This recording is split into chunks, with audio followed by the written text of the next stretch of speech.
안녕하세요. 메리 크리스마스. 오늘은 2021년 12월 25일 성탄절입니다. 문학의 숲 235회 그리고 올해 마지막 문학의 숲을 특별하게 크리스마스 하게 되어서 기쁘네요.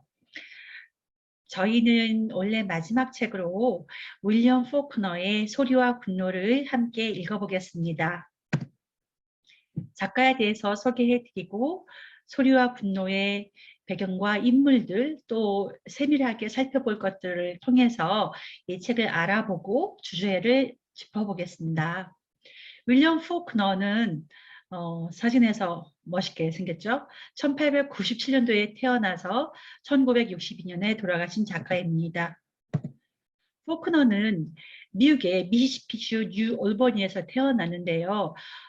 가족이 원래 이제 남북전쟁 전까지는 부자였지만 전쟁을 겪으면서 부를 상실했다고 합니다. 그리고 몇 년 후에 포크너가 5살 때 옥스퍼드로 이주를 하게 되는데 이 옥스퍼드가 포크너 문학에서도 굉장히 중요한 공간이 됩니다.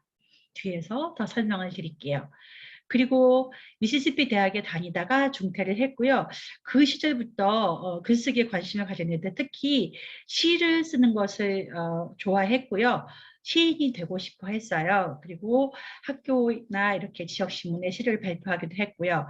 1926년도에 첫 소설 병사의 봉급 Soldier's Pay가 첫 소설로 출간이 됩니다. 이후에 그러니까 포크너가 한 30대 초반 정도에는 30대 정도에는 굉장히 왕성하게 포크너의 주요 작품들이 많이 나오는데요. 29년의 사토리스와 우리가 오늘 읽을 소리와 분노도 바로 1929년대 출간이 됩니다. 그리고 어릴 적 친구였던 에스테 프랭클린과 결혼도 하게 되는데요. 그리고 바로 1930년에는 내가 죽어 누워있을 때라는 소설이 또 출간이 되는데요. 이 책과 바로 31년도에 출간한 에밀리를 위한 장미는 저희 문학의 숲에서도 앞서서 다룬 바가 있어요. 특히 내가 죽어 누웠을 때랑 오늘 읽는 소리와 분노는 다중화자, 그러니까 여러 사람이 화자가 등장하여서 이야기를 전개하는 거라든지 뭔가 그 의식의 흐름 수법이라고 하죠. 그런 것들이라든지 그런 스타일이 상당히 유사한 점이 있어요. 그래서 내가 죽어 누웠을 때도 읽기가 어려웠는데 당시에 우리 이진미 선생님이 아주 책 소개를 잘해줘가지고 그나마 책을 이해해서 읽었는데요. 이 소리와 분노 역시도 어렵습니다. 어렵다고 느껴지고요. 저희 문학의 숲 여러분들도 읽으면서 도대체 읽어지지가 않는다 이렇게 말씀하시는 분들이 있는데요. 오늘 제가 이렇게 좀 설명을 해드리면 읽으시는데 도움이 되기를 바라겠습니다. 그리고 30년의 8월의 빛, 이것도 유명한 소설인데 저는 대학생 때 이 책을 읽은 적이 있어요. 그래서 굉장히 인상 깊게 그리고 좀 다소 충격적이라는 그런 생각으로 이걸 읽은 적이 있고요. 49년도에 노벨 문학상을 수상하게 되는데요. 소리와 분노 출간으로 비교하자면 20년 후쯤 되네요. 그리고 그 외에도 여러 가지 상도 받으시고요. 했는데 1962년도에 심장마비로 돌아가시게 됩니다. 주요 소설들은 아까 짚어드린 것처럼 소리와 분노, 또 내가 죽어 누웠을 때 8월의 빛, 또 36년에 출간했던 압살롬 이런 책들이 꽤 많이 읽히고 또 주요 작품이라고 볼 수 있습니다. 포크너는 해밍웨이랑 포크너는 동시대의 작가다 보니까 서로가 서로에 대해서 좀 의식했다 그럴까요? 서로가 서로의 좀 스타일도 다르고 하다 보니까 약간 뭐 악의적인 건 아니겠는데 서로가 이제 좀 약간 비꼬듯이 그렇게 얘기를 하기도 하는데요. 포크너와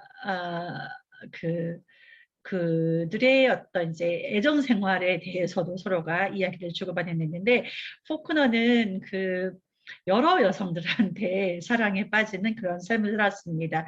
자세한 거는 그냥 넘어가겠습니다.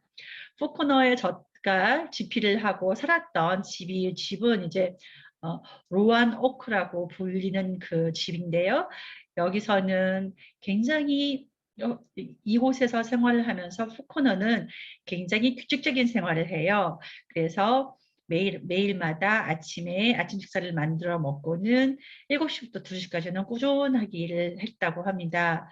그래서 굉장히 성실한, 사실 소설가들은 좋은 소설가란 뭐 전에 이제 무라카미 하루키도 좀 꾸준히 쓰는 거에 대한 그런 얘기를 얼마나 중요한지에 대한 얘기를 했는데요.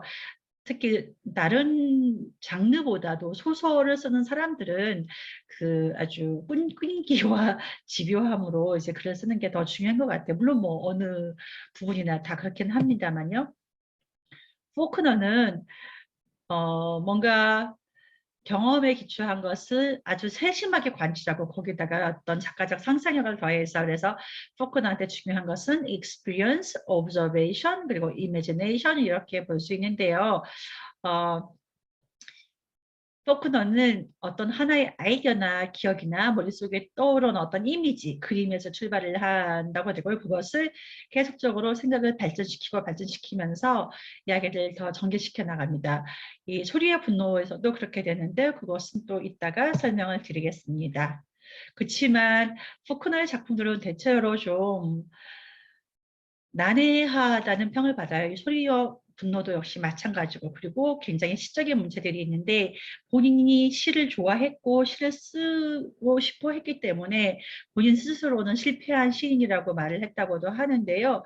그렇지만 저도 이 보면 그냥 막 이해하려고 하기보다 쭉 텍스트를 이렇게 읽어가면 여기서도 누가 이제 그 구약성서의 어, 무식한 침례교회 목사가 구약성서에 접근하듯이 믿음을 가지고 읽어 내려가야 한다라는 말도 했는데요. 그런 것처럼 그 꾸준하게 읽다 보면 좀 이렇구나라고 또 느껴지는 부분도 있고 또 그 깊은 문학적인 맛이라고나 할까요? 그런 것들을 얻을 수 있습니다. 저 역시도 그런 경험을 한 것 같고요.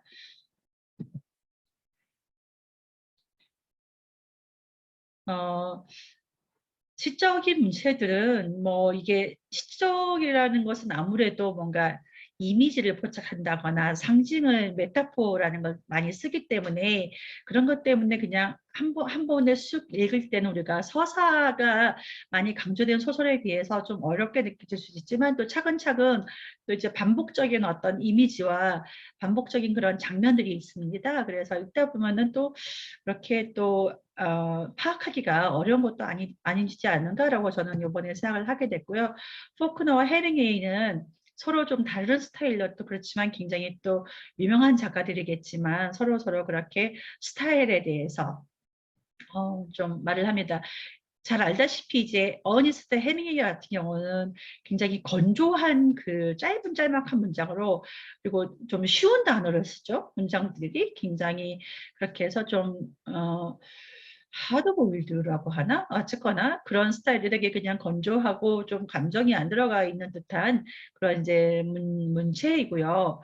그리고 쉽죠. 그렇지만 이제 포크너는 좀 어려운 단어도 많고 어휘도 많습니다. 그래서 그런 서로 다른 스타일에 대해서 서로 이렇게 이야기를 했던 게 있고요. 자세한 건 넘어가겠습니다. 포크너가 1949년에 그 이제 노벨 문학상 그 수상 작가로 선정이 되는데요. 어, 그때 했던 연설도 굉장히 유명합니다. 나는 이 상이 한 인간으로서의 나에게 주어진 것입니다. 나의 일에, 즉 영광을 위해서라거나 특히나 이익을 얻기 위해서가 아니라 인간의 정신이라는 재료로 전에는 존재하지 않았던 무엇을 창조하기 위해 인간 정신이 고통과 땀을 통해 이룩한 필생의 작업에 주어졌다고 생각합니다. 라고 하는데요. 특히 포크너는 어떤 그 소설을 통해서 인간 정신을 치열하게 아주 그 끝까지 이렇게 밀고 가는 그런 작가라고나 할까요? 그렇게 해서 했던 아주 그 글쓰기에다가 너무나 진심이었던 요즘 말로 한다면 그런 작가가 아닌가 생각합니다. 그 포크너가 5살 때 그 미시시피 안에 있는 그에서 옥스포드로 가게 됐다고 말씀을 드렸죠. 옥스포드로 가게 되는데 옥스포드로 이주를 하고 나서 여기에서 이제 작가로서 글을 쓰면서 어, 옥스포드라는 자기가 사는 그 공간, 자기 고향, 이곳을 어떤 가상의 공간으로 전환을 시키고 그게 이제 요크나 파토파 카운티라는 곳으로 이제 만드는데요. 그 장소에서 이제 포크너의 소설들이 대부분 전개가 됩니다. 그리고 거기서 있는 인물들이 그 굉장히 미시시피, 미국 남부의 그런 특징을 담고 있는 그런 지역과 인물들이 나오는데 그것이 또한 어떤 보편성을 얻기 때문에 포크너의 소원에 의해서 보편성을 얻기 때문에 비록 고향의 그 작은 마을, 작은 우표라는 표현을 썼는데 그걸 통해서 썼지만 그것이 많은 독자들의 공감을 얻은 게 아닌가라고 생각합니다. 그렇기 때문에 그의 작품은 미국 뭐 남부의 상황 혹은 남부 사람들 혹은 남부와 북부 사이의 갈등을 그냥 단순히 다룬다기보다도 보편적으로 현대인이 겪을 수 있는 그런 문제와 조건들을 다루고 있고 그렇기 때문에 인간성, 인간 마음의 여러 문제를 끌어올렸기 때문에 그것이 그의 위대성을 증명하는 거라고 생각합니다. 자, 지금까지 포크너 소개를 해드렸고요. 포크너 소개는 앞서 그 As I Lay Dying, 내가 죽어 누웠을 때 소개할 때 이지미 선생님이 발췌해 주신 부분을 많이 가져와서 소개를 드렸습니다. 자, The Sound and the Fury, 소리와 분노. 옛날에는 음향과 분노라고 여러분들 들어보셨을 것 같아요. 한동안 음향과 분노 라는 제목으로 번역이 되어 있었고요. 저도 옛날에는 이 책을 읽은 건 처음인데 전에는 음향과 분노라고 해서 많이 들었었어요. 그래서 음향과 분노 막 제목도 무슨 말인지 알 수가 없잖아요. 음향과 분노가 뭐지? 도대체 두 개의 관계가 뭐지? 하면서 전혀 알지도 못하고 뭐 영문학 하시는 분들이 종종 이거에 대해서 그냥 스쳐지다 가듯이 말을 하는 것만 들었을 뿐 이번에 한번 이제 포크너를 작정하고 읽어보자 해서 잡게 되었는데요. 이 책은 4부로 구성되어 있어요. 4부가 뒤에 어떻게 구성되는지 다시 말씀드릴게요. 그리고 이 책의 어떤 표면적인 줄거리는 미국 남부에 있는 콤슨 패밀리, 그러니까 콤슨 가의 어떤 몰락을 다루고 있는 것이 이 책이고요. 모더니즘 작품이기 때문에 모더니즘의 걸작이다 이렇게 말을 합니다. 많은 모더니스트들이 그렇다듯이 이 책에서도 그 의식의 흐름 수법, 저희가 문학의 숲에서도 벨로웨이 부인, 그러니까 버지니아 울프 책도 읽었고 그리고 제임스 조이스 더블린 사람들도 읽었는데요. 이런 책들이 다 의식의 흐름 수법을 쓰죠. 사실 그래서 델러웨이 부인도 처음에는 잘 몰입이 안 됐었어요. 그리고 분열된 서술, 그리고 SLA 다인과 마찬가지로 다수의 서술 관점, 그러니까 사건을 기술하는 그 이야기를 전개하는 화자가 여러 사람입니다. 상충하는 관념을 통해서 시간과 과거를 구성하는 그런 기법을 쓰고 있습니다. 소리와 분노, 이제 제목이 저는 그냥 어떻게 왔을까라고 했는데, 이제 제목은 조금 더 뒤에 설명드리고요.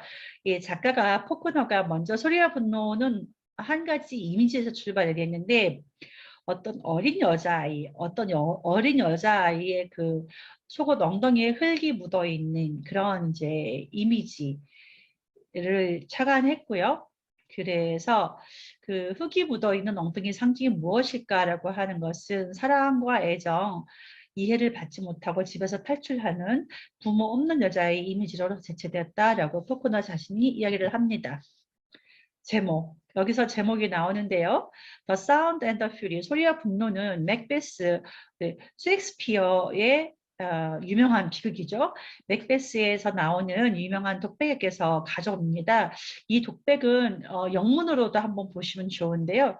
그 아주 명문이죠.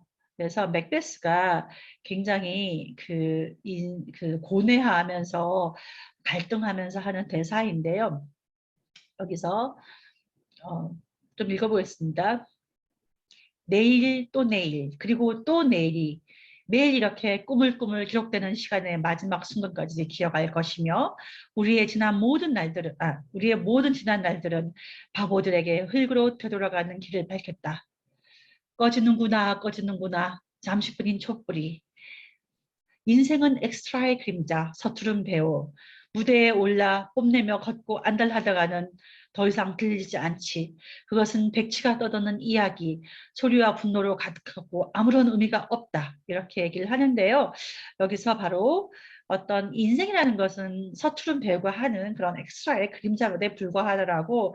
인생이라는 것이 아무리 뭐 이렇게 대단해 보여도 결국은 얼마나 허망한지 그 인생사의 사람들의 사는 모습이 소리와 분노도 가득하고 아무 무의미한 그런 것들이 아니겠냐라고 백벨스가 굉장히 회한전에 섞인 듯한 그런 대사를 하는 게 있는데요. 이것이 바로 포크너가 이 소설을 통해서 말하고 싶어하는 주제의식과 다 있습니다. 그래서 여기서 나오고요. 구성이 4부로 되어 있다고 말씀드렸죠. 그래서 1부, 2부, 3부, 4부가 서로 다른 화자, 물론 이제 책에는 보면은 각 부마다 날짜가 써 있습니다. 날짜도 좀 왔다 갔다 하죠. 이게 뭐 시간 순차적으로 하는 건 아니고 날짜도 좀 이렇게 이렇게 시간 순으로 되어 있는 것은 아니고요. 일부는 벤지라는 3세 정도의 정신연령을 가진 벤지라는 사람의 관점으로 2부는 퀸틴, 3부는 제이슨, 4부는 딜지라고 이제 그 딜지는 딜지지만 딜지가 직접적으로 꼭 몫을 낸다기보다 딜지 중심에서 딜지 입장에서 포코너의 좀 전지적 시점이다라고 보시면 됩니다. 요즘 그림이 좀 작아서 잘 안 보일 텐데요. 이게 톰슨 가가 이 이야기의 중심이기 때문에 톰슨 가의 가계도를 보면은 보실 거는 이쪽에 우측에 있는 거는 좀 윗대부터 써 있는데요. 밑부분을 보시면 왼쪽 걸 보시면 더 좋겠군요. 왼쪽 걸 보시면 톰슨 가의 제이슨 콤슨입니다. 죄송합니다. 제이슨 콤슨이 아버지가 있고 엄마가 이제 캐롤라인이 있고 그 아래에 이제 삼남 일녀가 있는데요. 퀸틴이 큰아들이고 그 다음에 캐디가 딸이고 그리고 차남이 제이슨, 막내가 벤지라고 하는 벤자민이 있고 이렇게 있습니다. 그리고 캐디는 결혼을 해서 퀸틴이라는 딸을 그래서 장남 이름도 퀸틴 그리고 딸 이름도 퀸틴해서 좀 이상하죠. 근데 이제 삼촌 이름과 똑같이 딸 이름을 지은 겁니다. 인물들을 좀 봐볼게요. 인물을 보면 벤지는 실제 나이는 33살까지 먹지만 정신연령은 굉장히 어린 정신지체를 갖고 있고요. 벤지에게 누나가 굉장히 중요한데 여기 이 마을에 이제 골프장이 옆에 있는데 골퍼들이 왜 캐디를 부르잖아요. 그래서 캐디를 부르면 벤지는 그 단어가 자기 누이를 연상하게 되는 그런 게 됩니다. 그리고 벤자민은 원래 이름이 모리였는데 모리는 외삼촌 이름과도 같은 이름인데요. 모리에서 나중에 벤자민으로 바뀝니다. 그 다음에 이 집안의 장남인 퀸틴인데요. 퀸틴은 자살을 하게 됩니다. 자살을 하게 되는데 겉으로는 그냥 괜찮아 보이는데 내면은 굉장히 몰입되고 그리고 왜 그렇게 과거에 집착하고 낭만적 이상주의로서 살아가고 있거든요. 그래서 자기 젊은 사람이 현재를 살아야 되는데 과거에만 계속 이렇게 집착을 합니다. 캐디 딸 이름도 퀸틴인데 왜 그럴까라고 저는 뭐 정확히 답은 모르겠는데 사실 이 책에서 약간 근친상간을 암시하는 듯한 뭐 많은 평자들은 혹은 사람들은 근친상간이 실제로는 없는데 퀸틴이 근친상간을 했다라는 환상을 가진다라고 얘기를 하는데 또 혹자들은 이제 캐디가 딸 이름을 퀸틴으로 한 것은 그런 뭐 좀 암시가 아니겠나라고 하시는 분도 있다고 하네요. 제이슨은 콤슨과 셋째인데 이는 굉장히 또 다른 사람들과 성적이 다르게 모든 것을 인과와 손익으로 계산하는 그래서 다 계산하고 모든 걸 다 계약관계도 보다 보니 좀 차갑고 사람이 좀 이제 좀 돈밖에 모른다 그러나 그렇게 사는 사람이고요.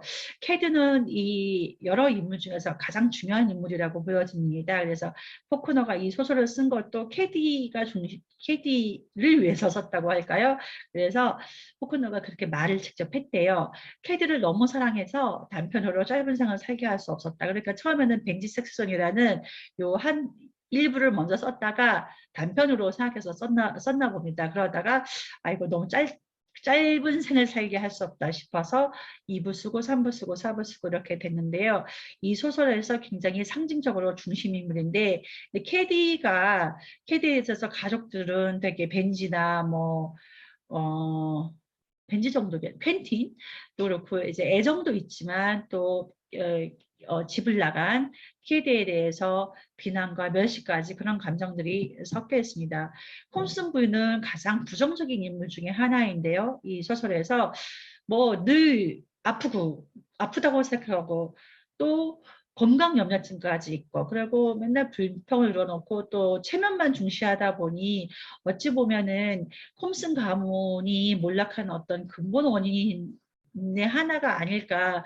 자기 집안에 여기서 지금 가장이라고 할 수 있는 콤슨 씨는 그 아버지는 별로 이제 술에 의존하고 별로 이렇게 역할을 안 하는데 그 와중에 또 이제 사실은 집안에서는 아버지 어머니의 역할이 가장 중요할 텐데 이 콤슨 부인은 뭐 아주 자녀들도 좀 편애하고 제이슨을 편애하고 자기중심적이고 냉정하고 그 어떤 이제 체면을 중시하기 때문에 별로 이 집안의 그 자녀들도 그렇고 해서 잘 되지 않습니다. 닐지는 이 가족의 대대로 이 가족을 지키고 이 가족의 어떤 그 가정부면서 이렇게 이 가문을 지키는 그런 이제 흑인이라고 볼 수 있는데요. 그러다 보니까 딜지의 아들과 딜지의 손자도 역시 이 집안에 속해서 콤슨가에서 일을 하게 됩니다. 그런데 이제 워낙에 콤슨 부인이 그렇다 보니 딜지가 조금 더 엄마 역할을 한다고 할까요? 그래서 어느 비평가는 딜지는 농업 경제에서 산업 경제를 이행하는 남부에서 일종의 이정표 역할을 한다라는 말도 했는데요. 그것은 딜지가 그 콤슨가의 여러 사람들은 좀 부정적인 그 인물들이 많은데 그에 반해서 딜지는 상당히 건강하고 보살피고 또 따뜻한 그런 사람이 아닌가 그렇게 생각해 봅니다. 그 외에 그 캐디의 아까 딸이 퀸틴이 있다고 말씀드렸고 또 여러 인물 특히 이제 벤지를 돌보는 버시, TP, 러스터 이런 사람들이 나와요. 스타일은 굉장히 이미지가 선명하고요. 그러다 보니까 시적이라는 것이 또 많이 그것도 연결되는 것 같아요. 그래서 이 소설은 집요하게 이미지를 파고드는 과정이다. 이미지가 서술을 대체한다. 벤지라는 정신지체인 그 화자는 어리기 때문에 뭔가 논리적으로 사건이나 상황을 서술하기는 어려워요. 그러다 보니까 자기가 보는 거, 냄새 맡는 거 이런 식으로 하다 보니 조금 더 그의 서술은 시각적이거나 어떤 이제 영상적 서술이 될 수밖에 없고요. 그래서 독자들이 스스로 자기 나름으로 여러 사람들이 말해주는 어떤 전달해주는 이미지를 통해서 캐디의 이미지를 구축하게 해 나가고 있습니다. 그리고 의식의 흐름 수법 이것은 사람이 생각을 그대로 이렇게 하기 때문에 시간이 선형적 시간이 아닌 비선형적 시간으로 흐르게 되겠습니다. 모더니즘 문학의 정수죠. 버지니아 울프, 마르셀 프루스트, 제임스 조이스 이런 작가들이 그 모더니즘의 그 당대 모더니즘의 대표적인 작가들이에요. 이제 소설에서 조금 세밀하게 볼게요. 세밀하게 소설에서 많이 강조되는 것, 작가가 주제의식을 드러내기 위해서 좀 많이 좀 이렇게 사용하는 그런 어떤 키워드도 있을 수 있고 그런 것들에 대해서 우리가 짚어볼 것들을 한번 살펴보겠는데요.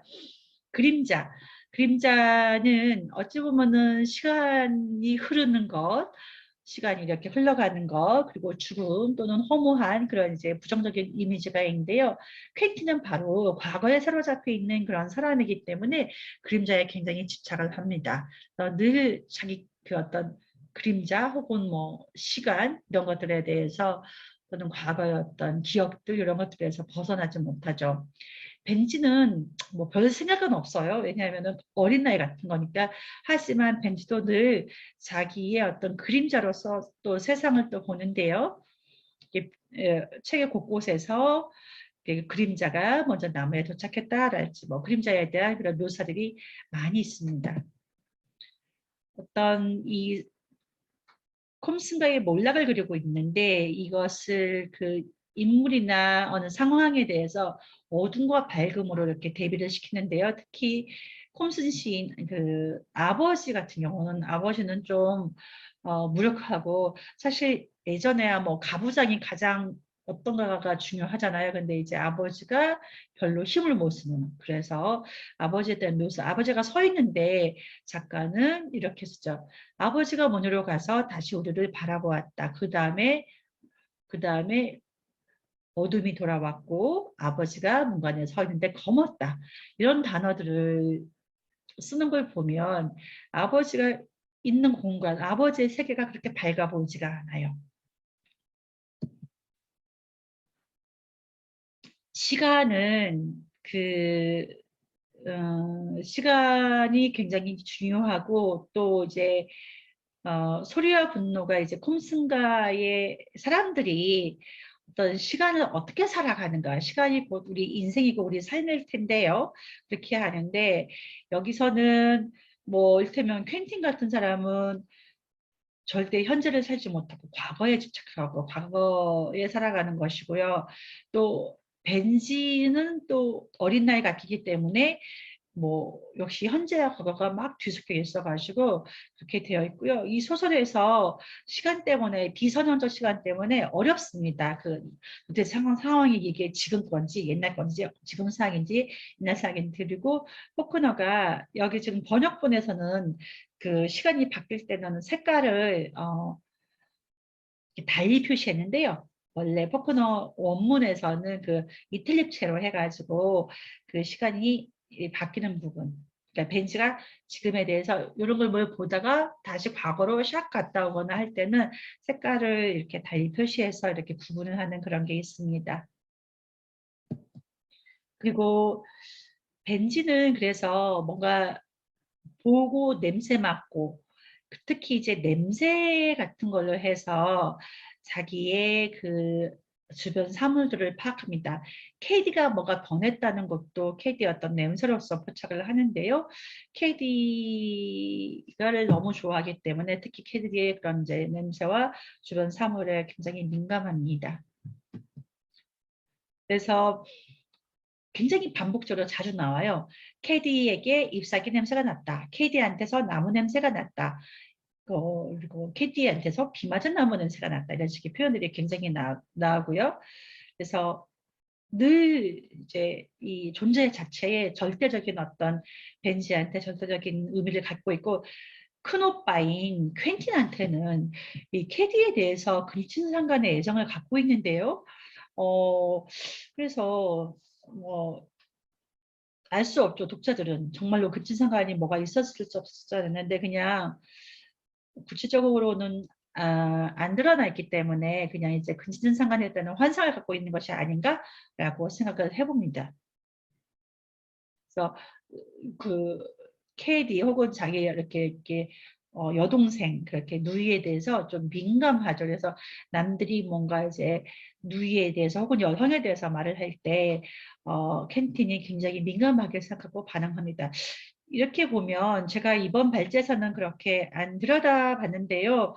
그래도 우리가 캐디와 또 톰슨 부인 또 딜지 이런 여성들을 통해서 포크너가 여성들을 어떻게 생각하는지를 한번 그러니까 포크너의 이 소설에 나온 여성관이라고나 할까요?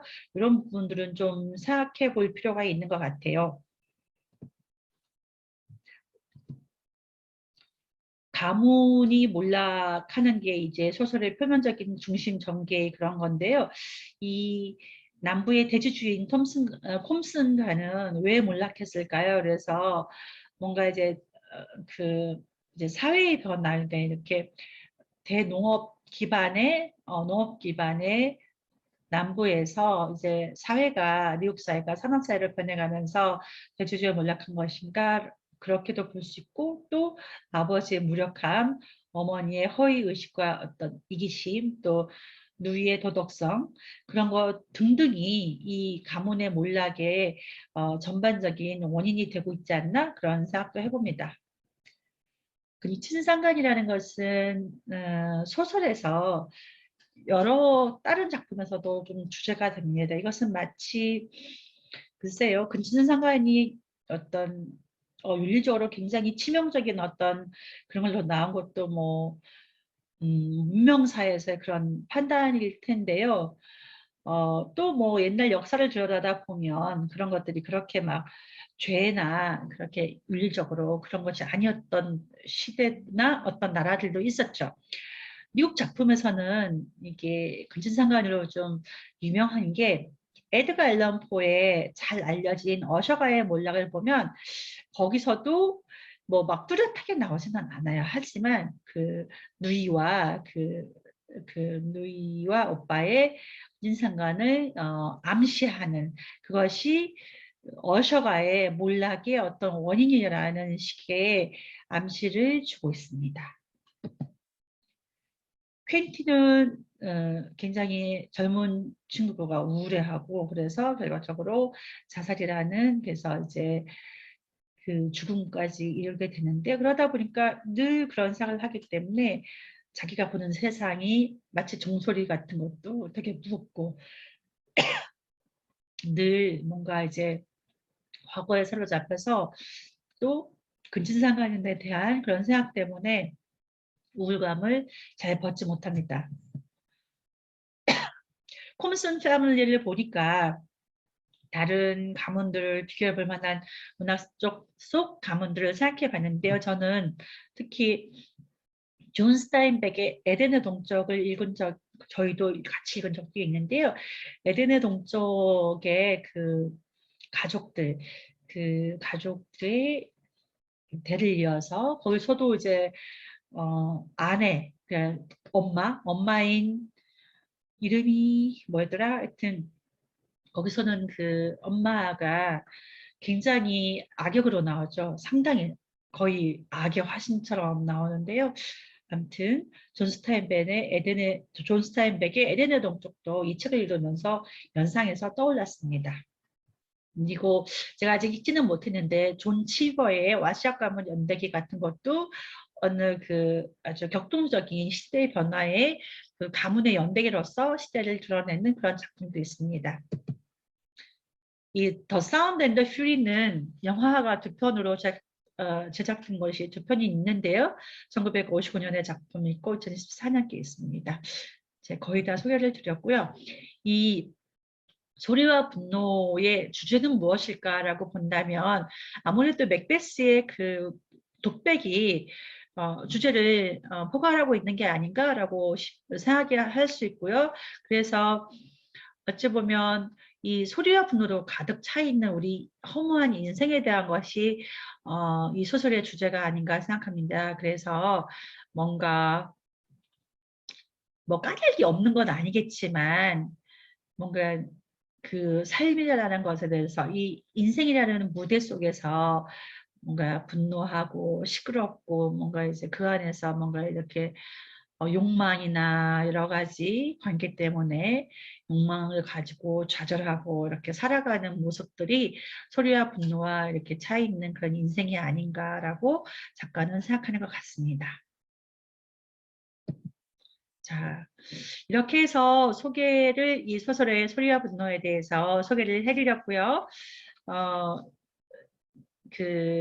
As I Lay Dying 같은 소설이라든지 에밀리의 장미랄지 또는 오늘 우리가 이야기를 나눈 소리와 분노 같은 책을 보면서 포크너의 소설 세계에 대해서 좀 전반적으로 비교해서 생각해보는 것도 좋을 것 같고요.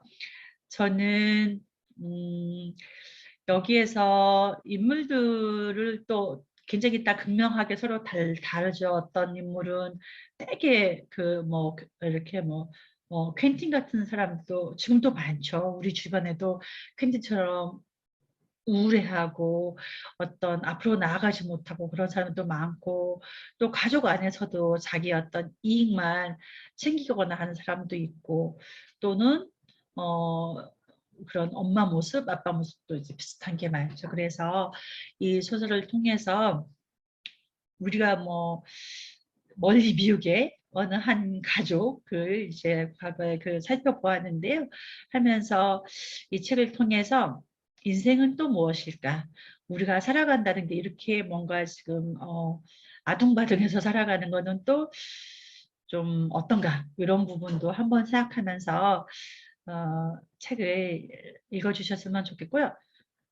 서두에 말씀드린 것처럼 책을 이렇게 쭉쭉 읽어나가기에는 진입 장벽이 있어요. 그럼에도 불구하고 차분히 그냥 끈기 있게 읽다 보면 와, 이 포크너가 만들어 놓은 어떤 견고한 세계, 요 세계에 진입하는 즐거움을 누릴 수가 있고, 저희는 이제 고전이라는 것은 그런 것 같아요. 고전이라는 것은 좀 우리한테 충분히 많이 생각할 수 있는 질문을 던져주는 것, 그리고 계속적으로 사유에 사유를 붙여가지고 발전시킬 수 있는 것, 그런 것들을 해줄 수 있는 것이 고전이니까요. 포크너의 소설이, 포크너의 문학이 지금 이 코로나 시대에 너무 갑갑하게 살아가는 우리들한테는 또 가족은 무엇인가, 또 우리가 살아가는 관계는 무엇인가, 우리가 이렇게 또 힘든 시기에 우리는 어떤 걸 지향하면서 살아야 될까에 대해서 한번 생각해 볼 수 있는 그런 질문을 던지는 책이라고 생각합니다. 그래서 오늘 크리스마스 그리고 2021년 마지막에 함께 포크너 소설을 읽었습니다. 잘 들어주셔서 감사하고요. 또 이야기가 너무 길어졌는데요. 이렇게 해서 올 한 해도 문학의 숲과 함께 해주셔서 감사하고요. 저의 문학의 숲은 새해에도 236회로 계속해서 이어가겠습니다. 새해에는 아룬다티 로이의 작은 것들의 신으로 찾아뵙겠습니다. 항상 건강하시고 충만한 삶을 잘 사시기 바랍니다. 고맙습니다.